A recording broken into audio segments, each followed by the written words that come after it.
Caitlyn Clark was just named Time's 2024 Athlete of the Year, and she gave her most vulnerable interview yet, even commenting on some of the most controversial issues surrounding her this year. The WNBA is in full meltdown mode after Caitlyn Clark dropped truth bombs that exposed everything wrong with the league. Caitlyn, known for speaking only when it truly matters, let loose in her latest interview, pulling no punches about the ridiculous injustices she's faced. From the unchecked physicality on the court to the blatant neglect by the league, she didn't hold back. Her raw honesty has shone a light on the issues that have been swept under the rug for far too long. She admitted it here that it was so much harder going to the WNBA, but also that she was able to rise to the occasion and become a better player. She didn't hold back, admitting that it was so much harder transitioning to the WNBA, but also that she was able to rise to the occasion and become a better player despite the brutality and chaos. Caitlyn stayed strong, not for the WNBA, but for her fans who believe in her and the future of women's basketball. She's the reason people even bother tuning in, proving that women's basketball can be exciting, competitive, and worth every bit of attention. The players of the WNBA can't fucking stand her. Why? Because she's white. It's abject, absolute racism. It's total racism. And now the WNBA is scrambling because they can't handle her courage or honesty. Caitlyn didn't just speak her truth, she lit the whole narrative on fire. Her words have exposed the cracks in the system, and now the league is forced to face the reality they've tried to ignore for so long. Cheryl Swoops and others who were clearly distant and dismissive of her, no matter how much they try to deny it. There was resentment towards her, and here's why I said it was stupid. The WNBA just hit a new low, and honestly, I didn't think that was possible at this point. Caitlyn Clark, a literal rookie phenom, record-smashing machine, and walking highlight reel, just exposed the league for what it truly is, a circus of incompetence masquerading as professional basketball. This woman rewrote history in her first year, and what does she get in return? A front row seat to the WNBA's masterclass in how to fumble greatness. She still fell victim to being in the middle of all of these controversies, so the fact that she saw some of that and she feels that way kind of sucks. Let's talk numbers, because Caitlyn Clark isn't just good, she's legendary. 6 rookie records in points and assists? Check. 4 franchise records? Check. 19 assists in one game, shattering the league's previous record? Absolutely, and just casually crowned Time Magazine's Athlete of the Year for 2024. But sure, let's treat her like she's just another player in the lineup, because apparently that's how the WNBA rolls. Wilson, a 2-time league champion and now 3-time WNBA MVP, told the Associated Press she thought Clark's race was a huge contributor to her popularity. It doesn't matter what we all do as Black women, we're still going to be swept underneath the rug. That's why it boils my blood when people say it's not about race, because it is. In her jaw-dropping Time Magazine interview, Caitlyn finally let loose about the nonsense she's been dealing with. Let me paint the picture for you: Olympic snubs, unchecked physical aggression on the court, and a league that seems to thrive on media chaos instead of actual basketball. It's like the WNBA is allergic to success. Instead of protecting and promoting their rising stars, they're out here handing them Target practice jerseys and saying good luck. She said, "I want to say I've earned every single thing, but as a white person, there is privilege. A lot of these players in the league that have been really good have been Black players. This league is kind of built on them. The more we can appreciate that, highlight that, talk about that, and then continue to have brands and companies invest in those players that have made this league incredible, I think that's important. I have to continue to try to change that. The more we can elevate Black women, that's going to be a beautiful thing." Let's start with the physicality. Caitlyn's rookie season was like the Hunger Games. One standout moment of insanity was a game against the Chicago Sky, where Chennedy Carter not only shoved her but followed it up by calling her the B word. And what did the league do about this blatant aggression? Absolutely nothing. No fines, no suspensions, just a pat on the back for Carter. Probably because the WNBA seems to think this is WWE, where drama and aggression sell tickets. A lot to be proud of, and it all happened so fast, like it's hard to appreciate in the moment. That is Iowa native and Indiana Fever star, and now Time's 2024 Athlete of the Year, Caitlyn Clark, looking back at a whirlwind year. The WNBA expansion draft was one of the most exciting moments for basketball fans this year, especially with the Golden State Valkyries entering the league. So, Caitlyn Clark and Christy Sides. Christy Sides, the first WNBA coach that Caitlyn Clark played for. And surprisingly, like, even though in her recent Time article, she was very positive around WNBA coaches in general. She was very positive around how good the quality of coaching was in the WNBA. But she took a not so subtle jab at Caitlyn Clark, or is it not Caitlyn Clark? Jesus, at Christy Sides today. Time magazine recognizes the monster impact Clark had on basketball, saying good luck naming another athlete who altered the trajectory of their entire team sport within 5 months on the job. She's also a leader on and off the court, often taking over games in crucial moments. Any team would be lucky to have her, so it seems. But building a new franchise isn't just about talent, it's about fit, chemistry, and long-term planning. The Valkyries entered the expansion draft with a clear vision to build a team that could compete not just for attention but for championships. This meant focusing on players who could bring versatility and balance to their roster. Drafting a superstar like Caitlyn Clark might have seemed like an easy way to grab headlines, but it could have disrupted the delicate process of creating a cohesive unit, one of the Valkyries' key selections. Tammy Bentley highlights the Valkyries' strategic approach. As a veteran center, Bentley brings defensive prowess and leadership qualities that are essential for any team trying to establish its identity. Her selection, however, raised eyebrows because it meant leaving behind Caitlyn Clark, who remains with the Indiana Fever. Fans speculated that Bentley's departure from the Fever was directly tied to Clark's growing influence on the team. Now, here's where things get interesting. Caitlyn Clark isn't just a basketball player, she's a brand. Her presence on the court draws media attention, boosts merchandise sales, and energizes fan bases. For the Indiana Fever, she's a cornerstone of their rebuild, but for the Valkyries, drafting someone of her stature might have posed challenges. Managing a star player requires resources not just financially, but in terms of team dynamics. Clark's style of play demands that the team's offense revolve around her. She's a high-usage player who thrives on having the ball in her hands. While this approach works for established teams with defined systems, it can be risky for a new franchise trying to find its footing. The Valkyries may have wanted to avoid building their entire identity around one player, no matter how talented. Instead, they likely focused on creating a more balanced roster that could develop into a cohesive team capable of competing on all fronts without relying too heavily on any single player. From the Atlanta Dream, the Golden State Valkyries select center Ileana Rupert. Another layer to this decision is the Valkyries' emphasis on defense and versatility. Players like Bentley, Alana Rurt, and Monique Billings offer flexibility in multiple positions, allowing the team to adapt to different matchups. Drafting Clark, while enticing, might have limited their ability to assemble a well-rounded roster. But let's not overlook the Fever's role in all of this.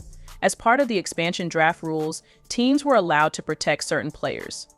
Unsurprisingly, the Fever chose to protect Caitlyn Clark, effectively taking her off the table for the Valkyries. However, this decision came at a cost, leaving players like Bentley unprotected. For the Fever, this was a calculated risk. They prioritized securing their star player, knowing that losing others could be a necessary sacrifice. While accepting the potential loss of valuable role players, the decision to protect Clark also reflects her importance to the Fever's future. She's not just a player, she's a franchise centerpiece. Losing her would have been catastrophic for their rebuilding efforts. Still, some fans argue that the Fever's decision to leave Bentley unprotected was a mistake. After all, she's a reliable contributor who brings experience and toughness to the court. For the Valkyries, the draft was an opportunity to make a statement not just to the league but to their future fans. By passing on high-profile players like Caitlyn Clark, they signaled their intent to build a team based on depth, teamwork, and strategic planning. This approach may not generate immediate buzz, but it sets the foundation for sustainable success. Of course, not everyone agrees with this strategy. Some critics believe the Valkyries missed an opportunity to draft a generational talent. Caitlyn Clark's ability to draw fans and elevate her teammates makes her a rare commodity in the WNBA. Passing on her might be seen as a gamble, especially for a new team looking to establish itself in a competitive league. Still, there's a case to be made for the Valkyries' decision. Building a successful franchise takes time and careful planning. While star players like Caitlyn Clark can be game changers, they also come with challenges both on and off the court. For the Valkyries, the expansion draft wasn't just about acquiring talent, it was about laying the groundwork for a team that can compete at the highest level. What's next? As the Valkyries prepare for their inaugural season, all eyes will be on their roster. Will their strategic approach pay off, or will they regret passing on players like Caitlyn Clark? Just like sick that we had lost so many games, and also feeling like we were better than that. As the season progressed, Clark's game evolved. She studied defensive strategies and adjusted her play style, outsmarting even the most experienced defenders. Her teammates and her coach, Christy Sides, also adjusted to the once-in-a-generation play style of Clark. Some would even say Sides just let Clark run the show. Her hard work paid off. Clark was named Rookie of the Year and first-team All-WNBA, breaking 62 records along the way and proving she could excel among the pros. She had faced the fire and emerged stronger, more skilled, and more determined than ever. But while Clark was making waves on the court, her team was facing struggles of its own. The Indiana Fever's journey was about to take an unexpected turn, one that would test Clark's resolve and shape the future of the franchise. Now, obviously, I don't think Caitlyn Clark had anything to do with Christy Sides' firing. I think Christy Sides' inability to coach basketball had everything to do with her firing, and I mean that. I think the reason why Christy Sides got fired is because she's not a very good basketball coach. And I think that if you put in any sort of competent basketball mind, you can tell she's not a very... You don't know how to use Caitlyn Clark's strengths. You don't know how to play to her weaknesses. You don't know how to draw up a simple out-of-bounds play. You don't know how to calm down muddy waters. You don't know how to call a timeout and relax everybody's emotions. You don't know how to talk to the referees. All you know how to do is wave your arms and defensive slide on the sidelines. And Christy Sides, I'm tired of seeing it every single... The answer might not come immediately, but one thing is certain: this decision will be scrutinized. The Valkyries' decision to pass on Caitlyn Clark, while their choice might seem baffling on the surface, is essential to understand within the bigger picture. How does this decision impact the future of the Valkyries and Caitlyn Clark's role with the Indiana Fever? First, let's revisit the idea of building a team from scratch. When you're starting a new franchise, there's an undeniable pressure to make a splash. A player like Caitlyn Clark would have undoubtedly grabbed headlines and put fans in seats. However, a franchise's success isn't measured by hype alone. It's about winning games and developing a sustainable culture. The Valkyries seem to have prioritized balance over star power. One aspect of this decision revolves around Caitlyn Clark's fit within a brand new system. Clark is known for her dynamic, high-energy style of play. She's a high-usage player who thrives in systems designed to showcase her individual talents. However, for a new team like the Valkyries, drafting a player of Clark's caliber could have led to a lopsided roster. The team might have been tempted to build entirely around her, potentially sacrificing depth and versatility in the process. On the flip side, there's no denying the risks involved in bypassing a star like Clark. Historically, teams that secure elite talent in their early years often set themselves up for long-term success. Clark's ability to draw double teams, stretch defenses, and control the pace of a game makes her a generational talent. By passing on her, the Valkyries could be gambling on their ability to find comparable talent in the future, a risk that might not pay off. Was number one last night, but for her rookie season, she's only making $76,000. I say only, but that's just in comparison to other NBA players and WNBA players. What does that say about the pay gap? Let's also talk about the role of protected players in the expansion draft. As mentioned earlier, the Indiana Fever protected Caitlyn Clark, ensuring she wouldn't be available for selection. This move was a no-brainer for the Fever. Clark is not just a key player for their team. I make her a key asset for any team, especially one looking to build a solid foundation. Tammy Bimley's experience and defensive prowess bring a stability that is often undervalued, particularly for a new franchise like the Valkyries. While her stats may not make headlines, her leadership on and off the court, particularly in high-pressure situations, could prove to be invaluable in helping the team develop its identity and culture. The Fever's decision to protect Caitlyn Clark, while understandable from a franchise perspective, left them vulnerable in other areas, allowing the Valkyries to capitalize on this by selecting Bimley. It's a classic case of balancing risk and reward, where the Fever had to secure their star player while also potentially sacrificing depth. For the Valkyries, however, picking up a seasoned player like Bimley could help lay the groundwork for a more well-rounded, competitive team as they build towards future success, with the right supporting cast.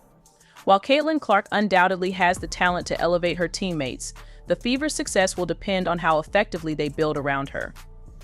The pressure on Clark to carry the team could be overwhelming without complementary players who can contribute in key areas like defense, playmaking, and rebounding. For the Fever, maintaining balance will be crucial to their long-term success. As a transformative figure, Clark will likely draw attention, increase merchandise sales, and boost fan engagement. But if the Fever focus too much on making her the centerpiece, it could create issues with roster depth and team chemistry. The challenge will be finding a way to maximize her strengths while building a well-rounded team that can compete at a high level. On the other hand, the Valkyries' decision to focus on versatility and balance might not immediately capture the spotlight, but it could prove to be a more sustainable approach. Their long-term vision involves creating a cohesive and adaptable team, which could give them an advantage in the future. However, the absence of a marquee player like Clark may hinder their ability to gain the kind of attention and fan base needed to thrive in the competitive WNBA environment. The financial implications of building a team are significant, especially for a new franchise like the Valkyries. While the Fever might rely on the revenue generated by Clark's star power to offset some of the costs, the Valkyries' strategy of focusing on versatile role players could help them manage their salary cap more effectively in the long run.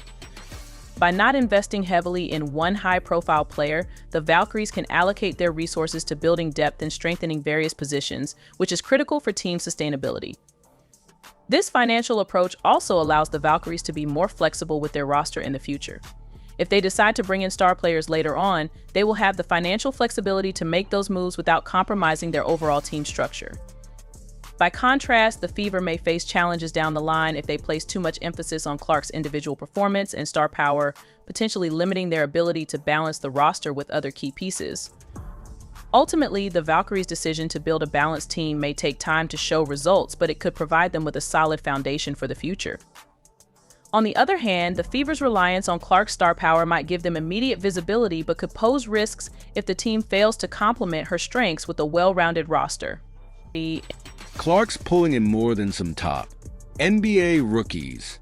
Now, word on the street is that Caitlyn Clark basically made around $11 million for the year of 2024. Can you believe that the girl everyone thinks is getting shortchanged is actually out earning some of the guys? And team chemistry over individual stardom, the Valkyries are betting on long-term success rather than instant gratification. By focusing on building a well-rounded roster, they aim to create a cohesive unit that can adapt to various challenges and styles of play. This approach may not bring immediate fan excitement or the marketability boost that a player like Caitlyn Clark could offer, but it sets a strong foundation for future growth. While Clark's marketability and ability to drive revenue are undeniable, the Valkyries' decision to avoid the financial strain of building around a single superstar could ultimately allow them to create a more sustainable team. Managing the contract of a star player like Clark, especially for a new team, could have been a financial burden, potentially limiting their ability to fill out the roster with the necessary depth. The team's emphasis on chemistry and culture is also an important factor. Building a team that works well together and buys into a collective vision can be just as important, if not more so, than having a single standout player. By focusing on versatility and creating a culture of teamwork, the Valkyries are laying the groundwork for a franchise that can grow organically and compete for years to come. This decision, though it might not yield instant results, reflects a thoughtful approach to team building that could pay off in the future. Different strategies for building a franchise in the WNBA. The Valkyries have chosen to prioritize defense, depth, and adaptability, constructing a team that can compete through balance and versatility. While this approach could lead to steady growth and long-term success, the absence of a marquee player like Caitlyn Clark could present challenges, particularly in terms of attracting fans and building excitement around the franchise in its early years.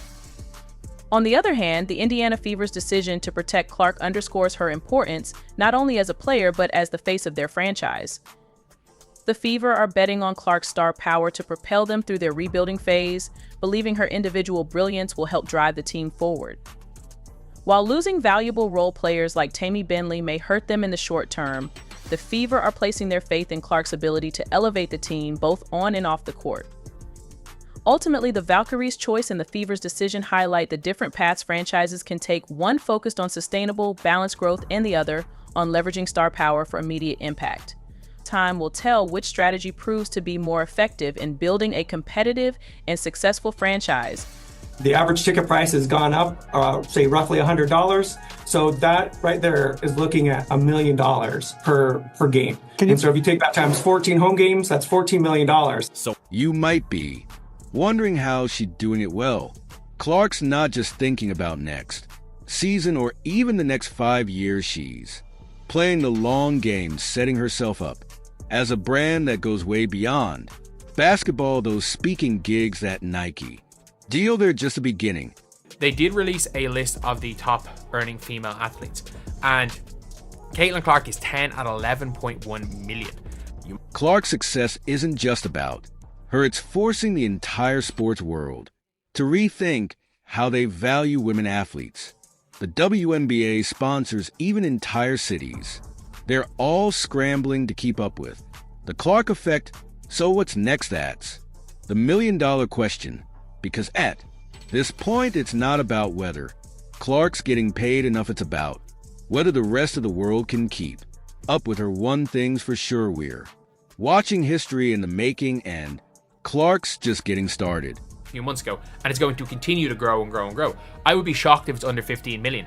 And the fact is, if she didn't get screwed by Nike and got what she was realistically worth, which is probably the 10 mil a year, that could be closer to 20 mil. Of being the face of the franchise will be under constant scrutiny. As the Fever's centerpiece, Clark will need to not only deliver standout performances on the court, but also embrace the leadership role required to elevate the entire team.